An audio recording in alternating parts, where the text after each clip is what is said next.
ICANN was asked, and we joined that group early on, and we were then asked to get other countries involved around the world in the battle against Conficker. We were able to bring in 100 countries around the world in only 2 months. I don't know the exact number, no one knows the exact number of Conficker infestations today or number of machines. Estimates are generally around 3 to 5 million. If this abatement had not occurred, certainly 50 or perhaps 100 million computers or more in the world could have been infected with that botnet. And as I mentioned, those botnets are used in different types of attacks, whether it's a political attack or a banking attack and others. And clearly, there's parties that try to use the domain name system in different ways to hide and conceal their identity. And we frequently cooperate with law enforcement around the world who have requests for appropriate information. But most of that work is done in each individual country with those country code operators. I mean, if you take .ke for Kenya or .tz for Tanzania, we don't even have that data. We, like anyone, can access who is data online, but the official registry data is held by KINEC in Kenya and by the Tanzanian operator at .tz and so on across Africa. So ICANN is not the primary source of information, but we play a role in helping to support security efforts of different parties. And of course, we have in the policy working groups, the voices of law enforcement and the voices of cybersecurity are very present, from the private sector companies, also from governments around the world. And so they are working on policies, and we have a security and stability advisory committee for the board. We have a root server advisory committee that focuses on stability, and we have sub-working groups on security. So ICANN is one important platform for cybersecurity collaboration, particularly, again, as it relates to the DNS. And there are others in the world, and then we cooperate and collaborate with most of the other platforms that exist as well. My name is Michelle Chaplow. I work for AuntLucy.com. I was really shocked to hear about the price of internet in the African nations. What can ICANN do to actively encourage the dropping of that price so that many African citizens can have the internet readily available to them? Sure. To be clear, in my speech, what I was reflecting was sort of the will of the people of Africa as I hear it, and as someone who cares much about development in Africa. The pipes and plumbing layer is up to the private sector and to the governments in these countries to work out.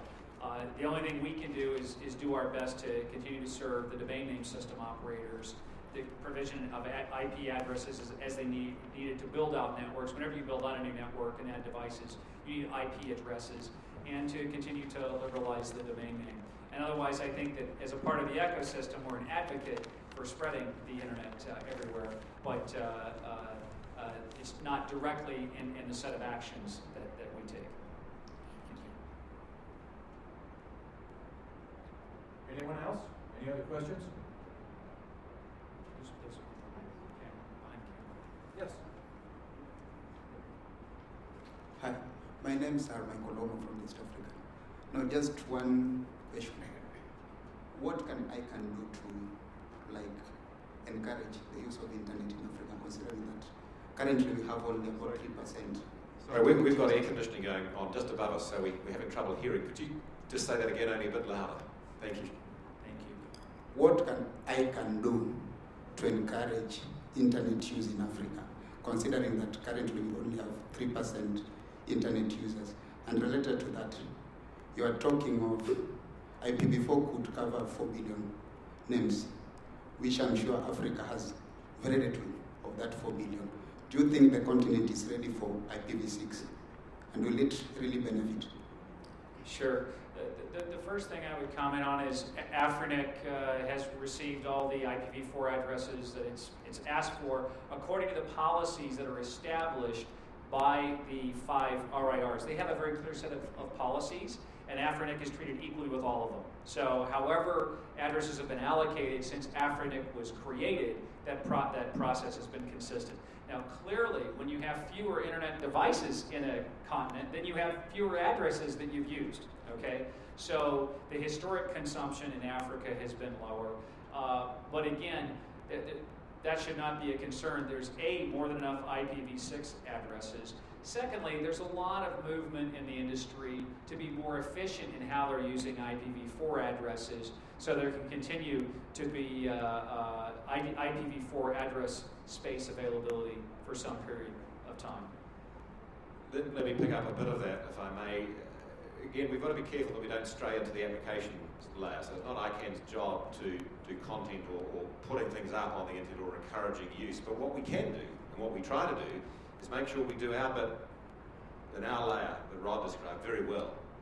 And that means doing things like creating competition and choice about the things that we deal with. That's why we've got the new top-level domain program, so that your communities can be creating and inventing and selling, buying and trading in domain names that reflect the needs of that particular community.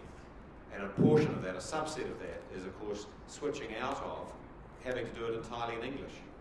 We've started with the names of countries, but very shortly we will be opening up a program so that all domain names, any new domain names, can be in any script.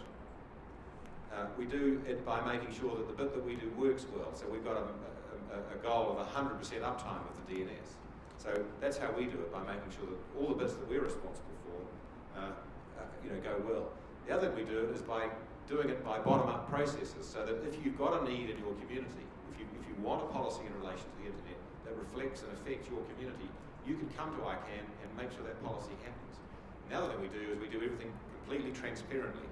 You will see on Friday something that doesn't happen anywhere else in the world, that a board of a global multinational organisation is going to meet in public, conduct all its affairs openly, and the day before that, the board sits on stage and is accessible to questioning, interrogation, participation by all members of the internet community from all around the world. We will be taking online questions from people all over the world about the activities of ICANN. So what we do to make things work is make sure that the stuff we do openly, transparently, and with as much involvement of the community as possible.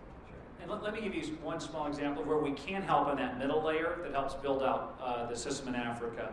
I had discussions this morning with a senior African government leader who asked for our assistance in establishing and enhancing their country code top-level domain operations, and said that ICANN was already being helpful, but they were asking for more assistance.